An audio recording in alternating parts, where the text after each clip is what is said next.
രാധേകൃഷ്ണ, ഇന്നത്തെ താങ്കളുടെ universal message എന്താണെന്ന് നോക്കാം. ഇന്ന് താങ്കൾക്ക് ലഭിച്ചിരിക്കുന്നത് ക്യൂൻ ഓഫ് വാൺസ് എന്ന കാർഡാണ്. ഇന്ന് ആത്മവിശ്വാസത്തോടെ കഠിനാധ്വാനം ചെയ്ത് വിജയിക്കുകയും മറ്റുള്ളവർക്ക് പ്രചോദനമാകുന്ന രീതിയിൽ അല്ലെങ്കിൽ സഹായിക്കുന്ന എനർജിയിലാണ് ഇന്ന് നിങ്ങൾക്ക് ഉള്ളതെന്നാണ് യൂണിവേഴ്സ് പറയുന്നത്. അങ്ങനെ ധൈര്യത്തോടെ സർഗാത്മകത നിലനിർത്തി മുന്നോട്ട് പോകുമ്പോൾ എന്ത് ഗൈഡൻസ് ആണ് യൂണിവേഴ്സ് തരുന്നതെന്ന് ചോദിച്ചപ്പോൾ വന്നത് ദ സൺ എന്ന മേജർ ആർക്കാന കാർഡാണ്. വരാനിരിക്കുന്ന നല്ല മാറ്റങ്ങളെ പ്രതീക്ഷയോടെ സ്വീകരിക്കാനാണ് ഗൈഡൻസ് ആയിട്ട് യൂണിവേഴ്സ് പറയുന്നത്.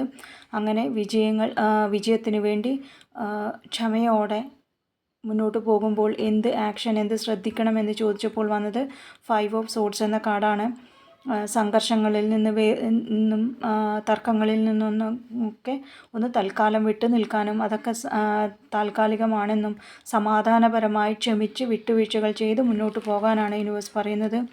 ഓവറോളായി ഇന്നത്തെ മെസ്സേജ് നോക്കുമ്പോൾ നിങ്ങളുടെ പോസിറ്റീവ് ഊർജം ഉപയോഗിച്ച് കഠിനാധ്വാനം ചെയ്ത് നേടിയെടുത്ത വിജയങ്ങൾ ജീവിതത്തിൽ ആഘോഷിക്കാനും അങ്ങനെ ആഘോഷിച്ച് അനാവശ്യ തർക്കങ്ങളിൽ നിന്ന് വിട്ടു നിൽക്കുകയും ചെയ്യണം എന്നും യൂണിവേഴ്സ് പറയുന്നു. അങ്ങനെ ചെയ്ത് മുന്നോട്ട് പോകാൻ ശ്രദ്ധിക്കാനാണ് ഇന്നത്തെ മെസ്സേജ് നിങ്ങളോട് പറയുന്നത്. താങ്ക്